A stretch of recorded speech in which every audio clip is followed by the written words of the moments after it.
Hey everybody, so this is Kevin Davidovich, the co-founder of Coach Me Plus. You're listening to the Coach Me Plus podcast. Today we have Skylar Richards, who is the head athletic trainer and director of sports science over at FC Dallas. Today we talk about how he got started as an athletic trainer and getting into sports science. I know you usually have a lot of strength coaches in the program, but this was the first time that we had somebody who started from the athletic training side and got into the data side.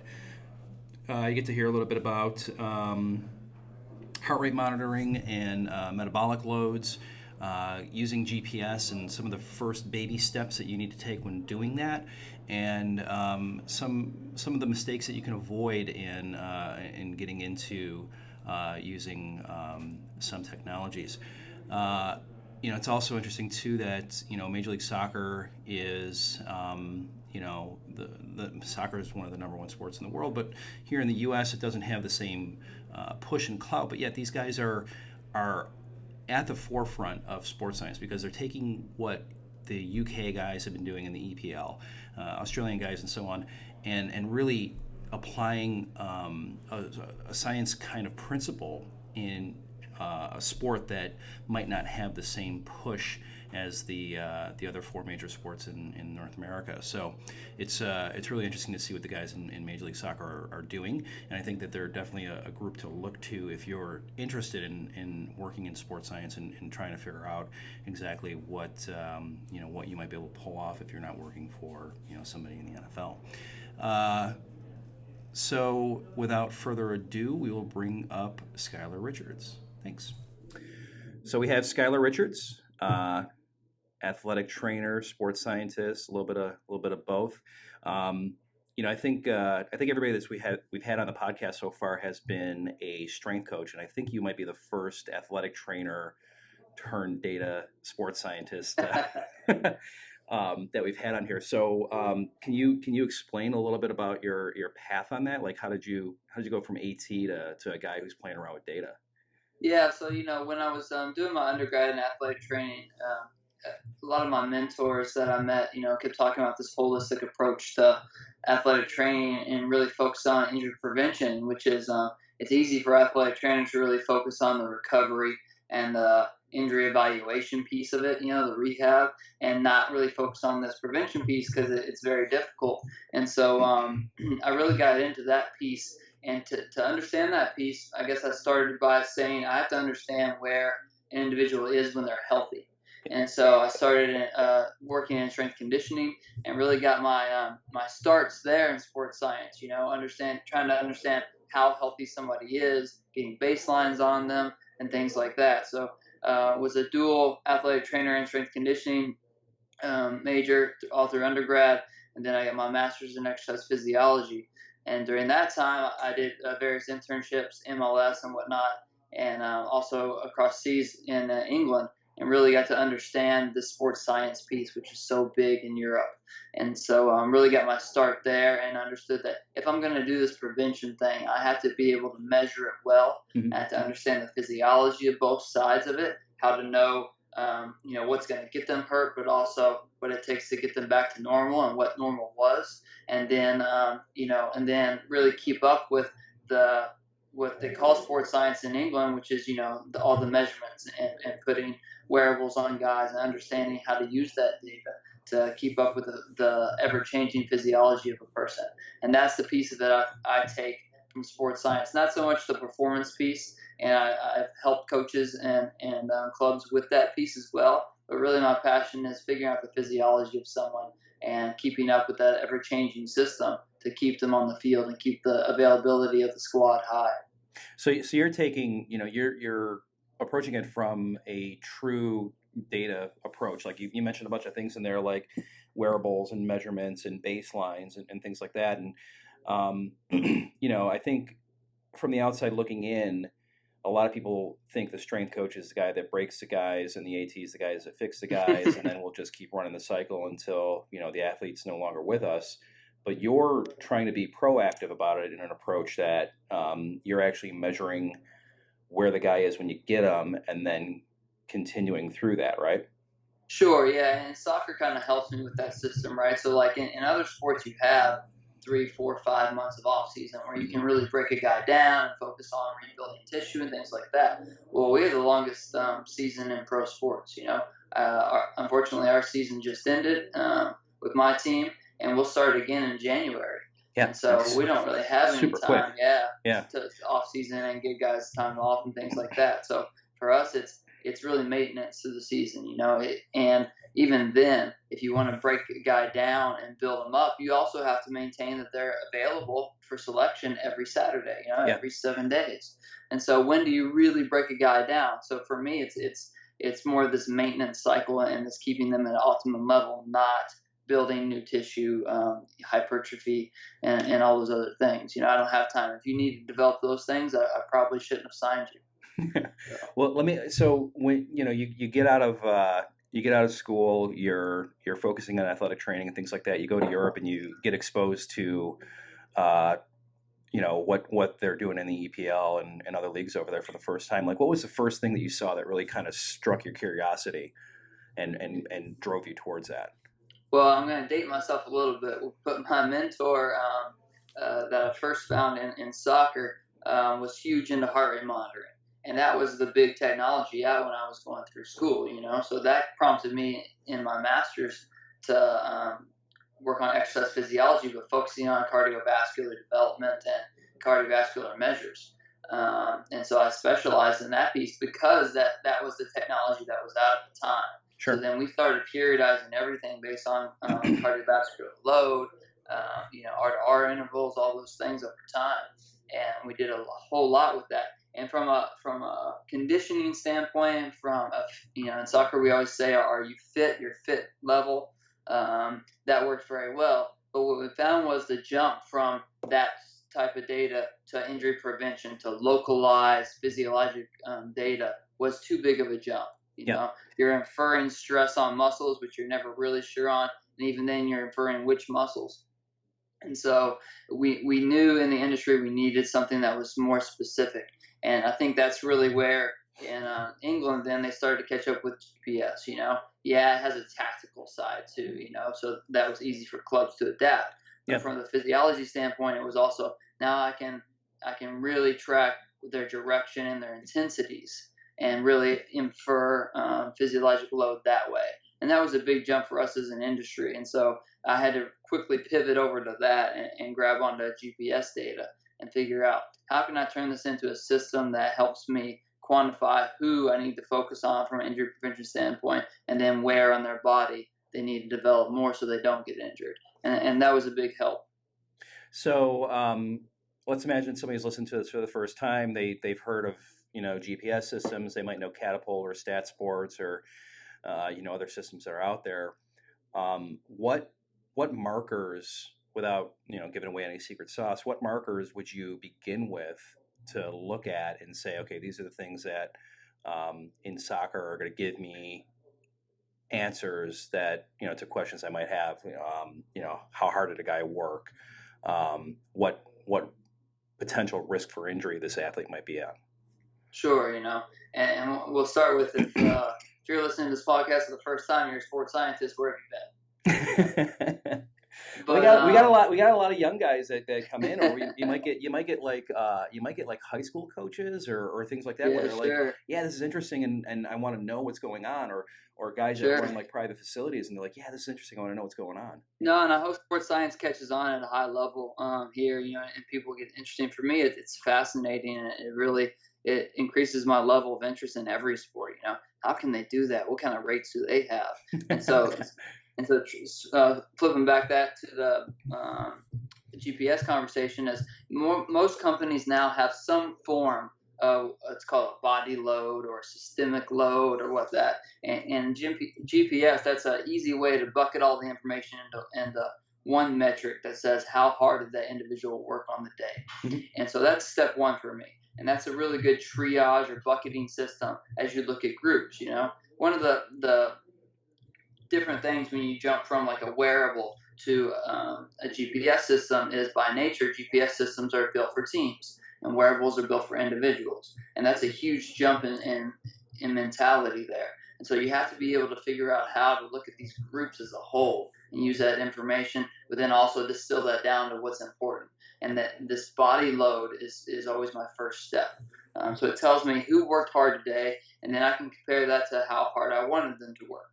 And then I see, all right, who worked way too hard, and then I get to figure out why. And then I say who didn't work hard enough, and I get to see if that's a trend over time. And then therefore, is their body going to start going to not be ready for the load on Saturday? Things of that nature. So that gives me a start. And for me, the bigger flag is, are they working too hard?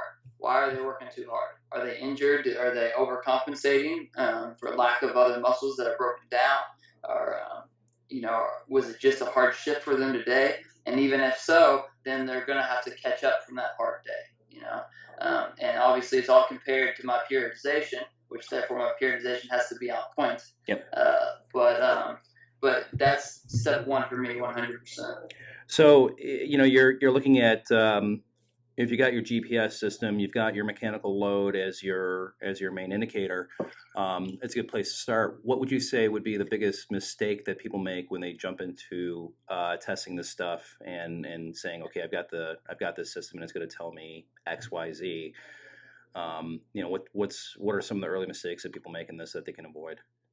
Well, one thing is you want to not forget tactics and not forget your sport, right? Mm-hmm. You always have to keep the spirit of the game in your mind somewhere. So just because you look at the average, and I dislike that a lot of systems go ahead and put the average line in there for you, because by definition you're going to have half the squad above and half the squad below. That doesn't give you a whole lot of information, right? Yep. It should be comparative to what you wanted your mark to be, but also your mark should be based on what the goals for the team were that day, right? So especially in soccer, you kind of have to listen to coach's plan and be in that meeting and understand, okay, this is what he's going after today. Based on that, here's the load I expect him to get, and then start to compare people. But if you put some arbitrary periodization over time, you would then hit this level and then 20% above that and 20% above that, regardless of the tactical plan, right? Yeah. You might look at it and say, well, this guy's never hitting his marks. Well, the way coach is training, however, is that he's playing games where the outside backs are never used, right? Mm-hmm. So you can't then go say this guy's never working hard enough. You can say I need to make up that lack of work just to keep him on level with everybody else. That's logical. But you can't say that he's not working hard enough based on my numbers alone, right? Because tactically, it just wasn't there for him. So he was doing the job he was trained to do. we see that in like advanced analytics for defensive positioning in baseball, time on ice for a guy playing hockey, left turns versus right turns in basketball, how much time spent in zone, defensive backs and foot, like all these advanced analytic nerds start getting all geeked out on like these numbers that they come up with, but then they forget that the athlete's playing a system that basically puts them in position maybe not to move as much, or maybe not to be in a spot to cause deflections or defensive plays or whatever, but a positional situation that makes opportunities for somebody else. And I think that gets lost in analyzing these numbers. So we see people get GPS systems for the first time. They're like, oh, so-and-so hit a peak running speed of 20 miles an hour. That's the coolest thing I saw today. Yeah. And it's like, whoa, okay, yeah, that was cool, but what were your goals today? Was it to run as fast as possible, or was it to do something else? Well, the other thing, you turn around and you say, and you look at coach and you're like, hey, and you look at that play maybe and you say, why did he run it? Did he run it because 3 guys blew their coverage? Yeah. Well, let's talk about that, because that's going to affect us on Saturday, right? Yeah. So you can't forget that piece. Now, you got to be able to separate. You got to talk about that piece and then turn around and say, okay, I've still got to adapt for him, running more than anybody else, and adapt for the other guys not doing their coverage, right? Not working hard enough. Yeah. But you got to keep the game in your head. You can't just be a pure physiologist. One, you're gonna lose enjoyment in the game, but 2, you're probably not gonna have a job, because at the end of the day, we all work for coaches. Yeah. No, I did. There's one university that we work with that is actually doing some really interesting stuff. They had not GPS based, but camera based, so kind of like a sports view system in the NBA. Mm-hmm. And what they were doing is, this first year, they're gathering data on tactics, and they intend to use it to implement timing in plays. So you've got your offensive line set up. Running back is supposed to hit the hole. The timing of the play says that he's supposed to be there at 1.5 seconds. He got there in 2, because this system tells me that. And it's Sure. a really interesting tactical way to actually use this. Yeah, and I really think the camera-based systems are going to catch on quickly. There's a high price point, which is a struggle, especially for soccer in the United States. But the caveat to that is that soccer in the United States has this huge youth focus, and so many of our clubs are kind of pivotal in building the youth market in their regions. And so much so they build their whole model on raising youth athletes and developing them, signing them, and having that efficiency in salary. And hopefully that they get a higher level of skill because they've raised them themselves, right? Yeah. So, but on the sports science side, what that makes then is this need to be able to efficiently and effectively, from a money standpoint, get the same metrics across all your teams now, and then be able to compare them and look at that trend of development. And so I think that a camera-based system lends itself more to that, rather than having to buy 500 GPS pods, right? Yeah, it's all over the place, yeah. Exactly. So now I can buy one camera-based system and then take it from field to field to field and get all the same metrics. Know I'm capturing all my athletes at the same time, regardless of hardware, quantity, quality. It's always breaking down. And who's going to manage that at that level too? Because at the end of the day, I'm one guy with 9 teams. I can only be in so many places. So who's making sure that technology gets used well? The camera-based system scales nicely. It's always funny watching the guy who's got to chase the guys down to get the pods out of the bras. That's right. And usually that's some poor intern that you've hired to run ragged, because you won't do it at this point. All right, so let's go back to. I want to kind of backtrack a little bit. So you're an athletic trainer. You get exposed to GPS systems as your first break from heart rates, and this leap from going from tracking physiological data to mechanical data. Now you're starting to put these pieces together for getting into trying to predict injuries, which is always a very touchy phrase. But You're getting into a place now where you're beginning to try to understand where there might be increased risk for injuries. What was the next step or what's the next piece that you put on top of understanding GPS data? So once we started looking at the data, then it's kind of like we take 3 steps forward and realized we needed to take 1 step back. Because even then, when we realized we made too big of a jump, okay, you're doing all these things and intensities, right? But then you're not also looking at the body's response. Because at the end of the day, you realize you're not really tracking the human body. You're tracking distance that pod on their back travels, right? Mm-hmm. It's not connected to their physiology in any way. So now we don't know any physiological response from it. So now you see all these other teams, especially the U.S. national team, wearing the GPS with a heart rate monitor attached. Yep. And so looking at this metabolic response to that, okay, they can run this at this pace, for this long, but what is their metabolic response? And that can tell me when they're actually fatigued. You might be able to perform, but metabolically you're running out of gas, right? Or that might be able to tell me, all right, you might be my fastest guy in the team, but you have more in the tank to give. And merging those back together was a huge step for us to figure out how is this really affecting their body. Sure. Because now, from the injury prevention standpoint, you look at, okay, this guy ran the most on the team all week, and so obviously I'm going to recover him, right? Mm-hmm. Well, hold on. If he didn't have any heart rate load from it, that was significant. If that wasn't in the top tier of the league, his body can handle it. Why am I wasting time on him as well?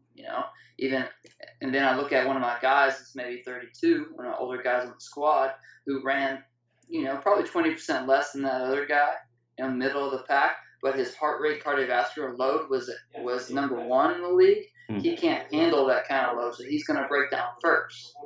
So I still need to monitor him and work on recovering him more, even though he didn't cover as much ground.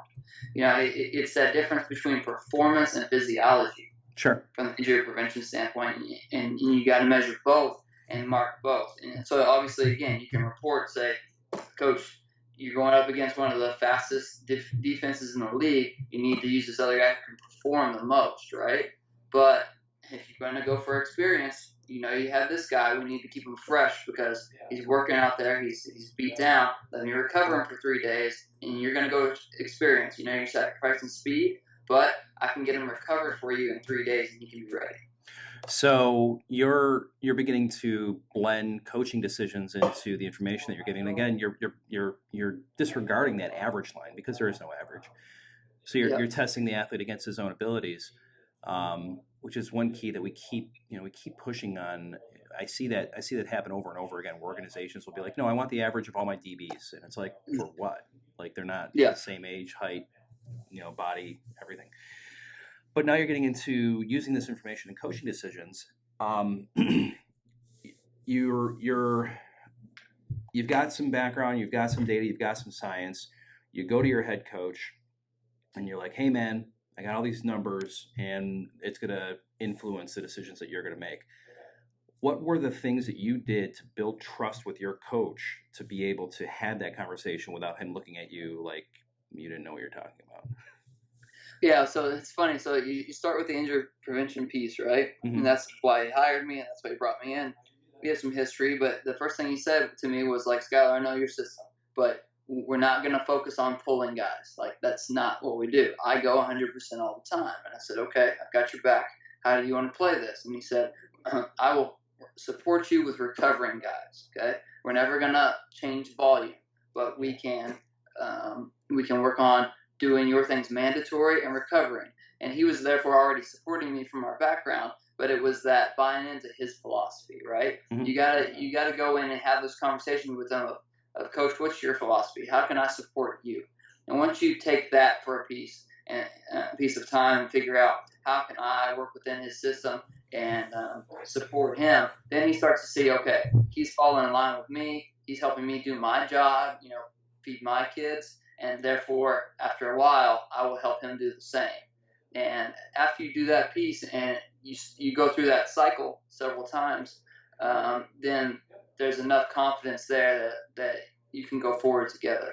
And it takes time, and I think for young sports scientists and strength coaches, they want to rush into it and they want to do all these things that they think they should be able to do in that position. That's not how it works. Yeah. No, it isn't. We see a lot of frustration get built up because you might have these guys who are either coming fresh out of school or they got their first position or they might be coming from overseas. And the culture in the UK and in Australia, we keep, this theme keeps coming back up over and over again. There's a culture in place where it already exists and it already happens that way. So then they come here and I see the frustration get built because it's not that way here. Your head coach doesn't have that trust built in yet. And there's these assumptions that, everybody's already understanding what's going on and we're going to work together. And it's like, no. You need to start from zero and kind of work your way up. Absolutely. And it's always a point of contention when I talk to my peers, and I get it. I have a family as well. And usually that's the angle they're coming from. That their point is that, listen, we should be hired regardless of the coach. We should have our own contracts and be on the side. Yeah. And I've always just had the opposite opinion. I feel like passion-wise, I never want to be inherited by someone who just has to get me, and then I have to reinvent the wheel. And if that's the case, you do what you have to do. But ideal for me is a coach does take me somewhere, and you have that trust, Yeah. And it's even more so if he's going to fight to his new organization saying, I want my guy with me. And therefore, somebody else is getting pushed out. But that's the system we live in. And for a coach, he only has so many years to get it done. So why should he spend time reinventing the wheel and earning trust in someone and building trust in someone and not focusing on the team structure and the tactics? He doesn't want to waste that time. You're saying you're not a piece of equipment? Yeah, 100%. So we got this treadmill, we got this some GPS, we got this guy Skylar, like it's all built in. So right. Yeah, it's kind of tying everything we've been talking together. You can call me sports scientist, but if I forget about the arts of the job, then I'm not going to be here tomorrow. Yeah, that's true. So we touched a lot on load. We touched a lot on the physiology of working the game, working the practice and things like that. You now have some ammunition. You have how much the guy worked, how how he responds to that work. And now we get into the, topic of recovery, and we could talk about sleep and, contrast baths and like all these other things. But, really what it comes down to is methods that actually work, right? You have this amount of time between the next game, the previous game and the next game. You can play around with devices and technology and everything else like that. Let's throw it all away. What do you really get down to that actually has effect for the athlete, and how do you prove that? How do you work that? It's two words, and I think they end up being big words once you work through the logistics of it, right? It's efficiency and it's effectiveness. And the efficiency piece is what can you do consistently, right? And maybe my other third word is what can you do within your system, within your logistics and your player culture that you can do within maybe an hour's time, before they go home or at home or whatever your methods are, but something that for them makes sense for them to do in their time before they go pick their kids up or whatever that's efficient for them, right? For me, it's always at the club. What can I get them to do before they leave, before they get in their car, that's going to put out as many fires as possible, just those little low-lying fires that I'll put out before they grow into anything else. And that's the efficient part. But for that to work for a season and keep your availability rate high is consistency, right? So it's got to be so efficient that they don't mind doing it every day, or every 2 days before the game or whatever it is that's consistent, And then, again, effective. It's got to put out the right fires. And so, you really got to wade through this huge list of technology, like you're saying, everything else, but keeping in mind not just the coolness of the technology, or maybe it puts out one fire really well. No, you need to put out a lot of little fires. And if you can do that consistently, then you're off to something. And then you can figure out how to put the big fires that are going to come up inevitably, but you're going to put them out less often. And that's the key to everything. So, for a young AT or strength coach or a sports scientist who's jumping into this, and he gets bombarded with the emails from wearable device companies, practitioners of methodologies, and so on. That's, do this screening, wear this device, do these tests, and all this other stuff. They're just going to get hammered with a ton of information. How do you like blow all that away and get down to the things that actually matter? Yeah, well, again, it's the same words and the same priorities, and you got to see which ones meet them, right? So you got to look through and see which one is efficient and effective. The efficiency piece is most of these companies that come out on the market, that especially the ones reaching out to you, started as gym equipment, right? They're attacking the individuals, and so most of them don't have a team system, Kevin. So you look at it and you say, okay, how can I possibly go through all this data individually, or how can I figure out how to get each data point off of that individual's phone for me to grind through, know? And that's a huge dividing line in terms of the technologies out there. Most of them are one device, one unit to one device, iOS usually. Yep. And those don't work in our environment. It's not feasible for us to grab that data, grab everybody's phone, merge all that data, and live in Excel hell most of the day. Yeah. The things you got to avoid. So that right there divides your population of technologies down to 10, 15 things. And then you have to figure out, again, go back to the sports side. What helps your club, not just you, the club achieve the most things? And usually there's got to be a tactical component. Which one helps you, and for tactical data as well as the data that you need? And then that usually drives it down to 2 or 3 things, and then you start having the price conversation, which is the final nail in the coffin. Yeah, and that seems to be, for any smaller program that's working on a budget. I mean, Major League Soccer is, the 5th major league in North America, but you take a look at the revenues, and you're in the billions and billions for the top 4, and then you drop off pretty significantly for MLS. So I imagine that your budgets aren't as strong as the other as the pro teams. So now you're looking at these commercial team systems that can run $5,000-$10,000 a guy a year for some. I mean, like some of these, some of them get pretty expensive. where do you start making decisions where, okay, we're not going to buy the tech, instead we're going to practice, um, you know, technique or methodology or something like that, or I can't buy a sleep wearable, so we're going to discuss sleep hygiene and make Yeah. importance on that. So where do you make decisions in that?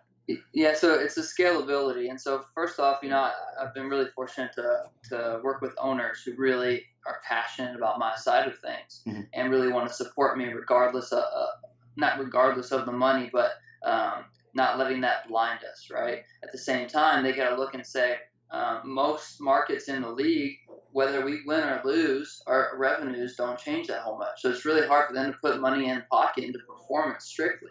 Yeah. But where I've helped drive the point that makes sense for them is that, okay, we need things that scale, and again, scale to our youth markets, to our academies, and you're getting ROI on that by money savings, Mm-hmm. or signing these kids early and things like that, and that's where you get your ROI on the investment. So therefore, then it does make sense to spend money on that performance, because it's a different kind of performance, right?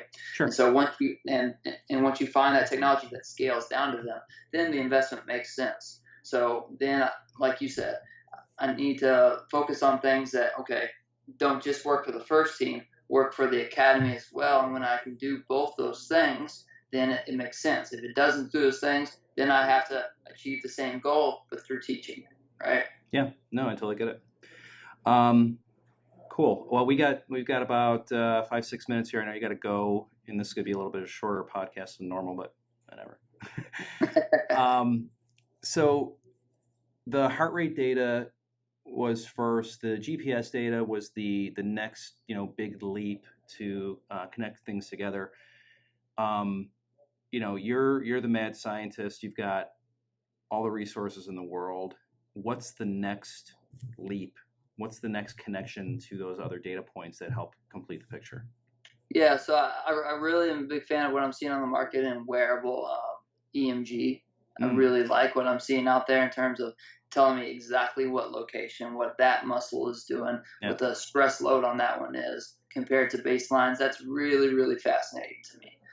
So I guess to answer your question, it's a direct muscle measurement, because there's other things out there. There's wearable EMG. There's measuring glycogen in individual muscles. Yep. There's things like that, And I think once we really get to look at the actual anatomy and loading that out over time, we're going to really start preventing, especially soft tissue injuries, and instead of making this big jump like we have been again through GPS to muscles and to heart rate to muscles. Just start measuring muscles. Sure. And I think that once the technology really catches up to that in terms of logistics, especially, and those team systems and all those things, and we'll really be in a good place in the industry. Is there anything that you've seen? And I've seen the Hexoskins, and I can't think of the other name of the company. Athos. No. Yeah. I mean, Athos is a great company. I've worked with those guys really closely. Yeah. And I think they're really onto it. Again, it's another example of one of those companies that started in the gym. Yeah. And now are branching out to sports, but they've done a really great job in the last year, especially hiring sports scientists, partnering with individuals like myself to develop it into a team system. Sure. And I think that will really help. And they're really smart where they haven't forgot about the other technologies. They're not going to have to take those steps back in a couple of years like GPS did. So they have heart rate already built into it. They have accelerometry already built into it. So I think they've really had a holistic approach moving forward. One of the other companies I alluded to was Muscle Sound, who's really great in the forefront of looking at diagnostic ultrasound images and looking for muscle glycogen content. And I think that's really fascinating. And the other thing, again, that they've not forgotten about is making their unit really efficient. So not only do they take muscle glycogen, but you can do body composition with it. Yeah. So now I'm doing 2 measures at once. Yeah. And that just helps me spend a little more time at home with my family instead of taking 2 sets of measurements on 30 guys. Yeah, no kidding. Hey, with the a lot of the Athos stuff and Hexoskin stuff, I wouldn't call it prototype stage. It's beyond prototype, but it's still very early in in where they are, and without bashing any of the companies, and I'm sure there's like 2 or 3 more that are out there like this. Where would you say that those wearables in general need to improve to really take that next leap so it becomes more commonplace? But yeah, so it needs to be really simple in terms of wearing for sports, right? This whole thing of real time analytics works for a one on one situation, your endurance athlete and all that kind of stuff. But for teams, you want to put it on, forget about it, and look at your data afterwards. Mm-hmm. And that's got to be your priority. And so, even GPS, a lot of there's systems out there that some teams won't even touch because it's so much of a pain to go out there and make sure each unit's on, that they're reporting to the system, that you can see it on your iPad. Now, I want to be able to put it on the guy and then run out on the field, and I know I have everything. Mm-hmm. And so if systems can start with that kind of focus, then they'll be really successful. And then you can make it as fancy as you want afterwards, right? And I really see, again, Athos working that way. And I've seen other GPS companies going back to that kind of system, Adidas came on the market with a system that was focused on live view, and it caught a lot of people's eyes at first, but then they went backwards and made it a system that you can just strap on a guy and go. Yeah. And so at the end of the day, that's the kind of usability you need. Yeah, and it's as we are a company in the industry, just from the business side, you have to take a look at the market. There's 122 pro teams in North America. There's at the MLS, and I think it's 142, similar 144. Then you've got large football programs in NCAA, basketball programs. You got another 100 or 200 or so there. So the market size for a startup coming up with a wearable isn't that large, right? Yeah. So I can understand their drive to have a consumer-facing product and then eventually move into the team environment, which is where we get frustrated, because as a company that integrates everything, we get to a place where a lot of these companies don't have APIs, they don't have connections, they don't have ways to actually talk to data. Like you said, you have wearables that work great on iOS, but then what do you do with it? So then we're in this position where we make up for their lack of software. Right? Yeah. Like, we're figuring out ways to integrate data and things like that. And it's not to bash these companies because they're focusing on the hardware, which is what they should be doing. Mm-hmm. But there's a risk in a wearable company that's doing, wearable EMG or EMG, in just going after pro sports and team environments. Absolutely. No, and I think, though, too, to forget that the youth sports market is huge, mm-hmm. and you have to be able to figure out a way to again, happy medium, but understanding the technology after advising several companies at this point, I think it's as simple as this, Kevin. If you're grabbing the data and storing it on the unit, then you can report it to whatever device or to whatever system you want, right? But they got so fancy in that they want to Bluetooth it direct and store it on one phone, and it's impossible to get off at that point, Yeah. So if it's stored on the device directly, then you can report it to a team system, to a phone, to an aggregator, whatever you choose. And somehow, some way, that a lot of companies have lost that focus along the way, and the team-based systems can usually do both in that regard, because you get into it in pro sports as well, where the systems are bought by the team wants the data that way, then the athlete says, at the end of the day, that's also my data because it came from my body. So I want it on my phone too, so I can access it. So they have to answer that question too. No, it's 100%. And I think it's interesting because you talk about like hydration and electrolyte replacement, and you think Gatorade, because Gatorade spends hundreds of millions of dollars to basically give teams the fluid replacement for free so they can sell stuff to a consumer. There isn't a large enough market yet, I think, for like an Under Armour or a Nike or something else like that to have compression garments that do all this stuff to the consumer. And they're letting these Athoses, what the hell I'm talking about.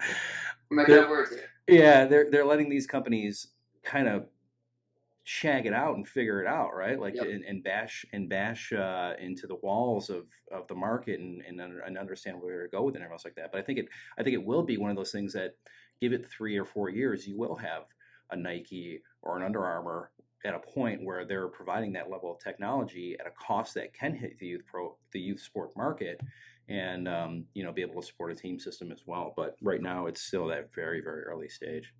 No, and that's part of capitalism, right? I Oh, mean, they want these companies, startup companies, to figure out all the problems, so they hell don't have yeah. to. And at the same time, the startup wants them to get bought out at some point, right? Because Yep. there's several investors there that want to get bought out and make some money. So Yeah, exactly. they're hoping an Adidas comes along and does that. So that's just the nature of things. You look at on the tech side, Under Armour bought out all the Math My Run and all that stuff based out of Austin, right? Yeah, yeah.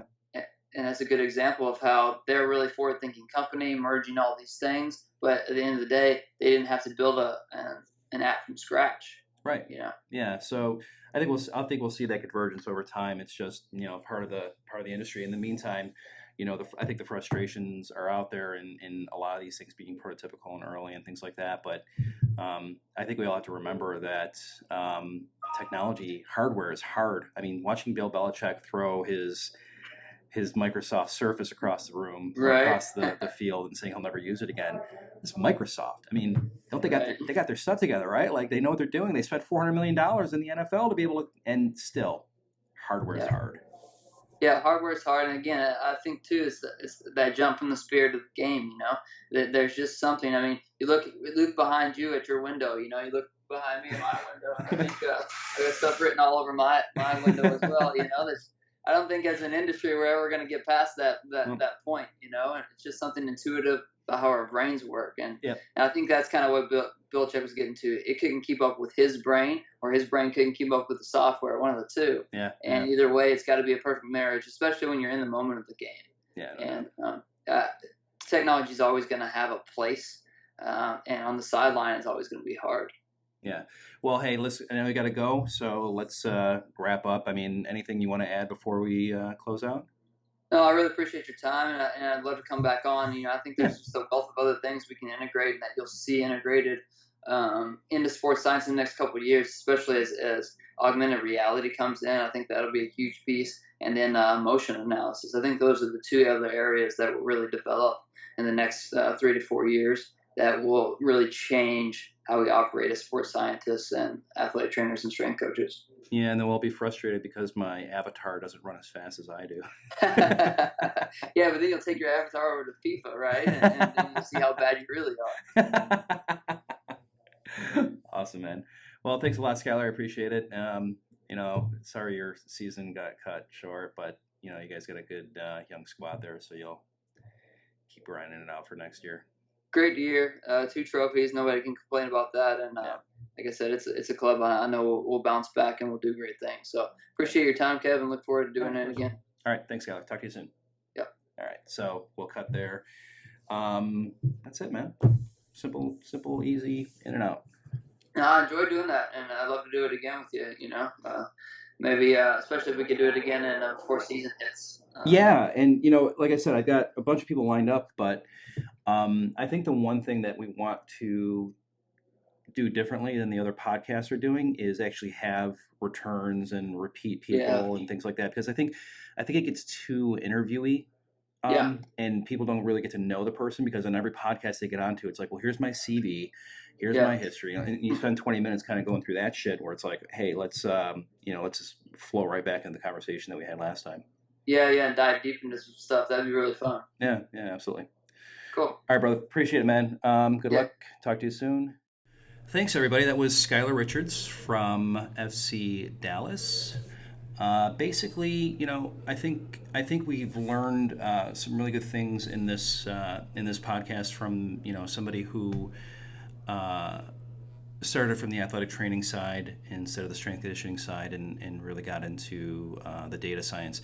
I wish we would have had some more time to touch on the injury prevention and injury tracking and stuff like that he does to help prevent more. I think one thing that came up in this podcast that I'd really like is to have him on again, and as some other guests that we have more regularly, so that we can at least build some understanding of who these guys are. I think way too many times guys get on a podcast, the first 20 minutes are taken up by their history and everything else like that, and we really don't get to deep dive into some issues. So did talk to Skylar about that afterwards, and he's willing to do that, and I think some of the other guys that we talked to are willing to do that as well. So that's it for the Applied Sports Science podcast here over at Coach Me Plus. If you haven't subscribed to the newsletter, I suggest that you do so. You go to CoachMePlus.com, click subscribe. You'll get the newsletter. I promise you that you won't get spammed with sales materials and things like that. It's really about getting the industry out some interesting information. I think it's one of our more engaging things that we do. I actually had one of our friends down in Perth say that she uses it in her studies with her students, and it was a pretty good compliment that we're actually seen as a way of getting information out. So please subscribe and check out the newsletter, and of course the podcast.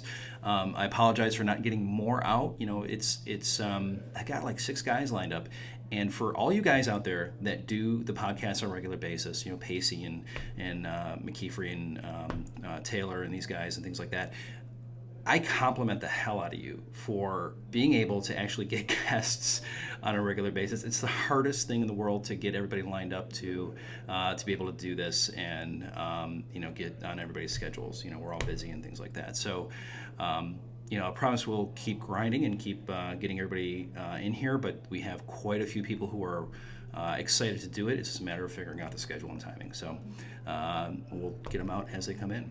So thank you very much, and we'll talk soon. Bye.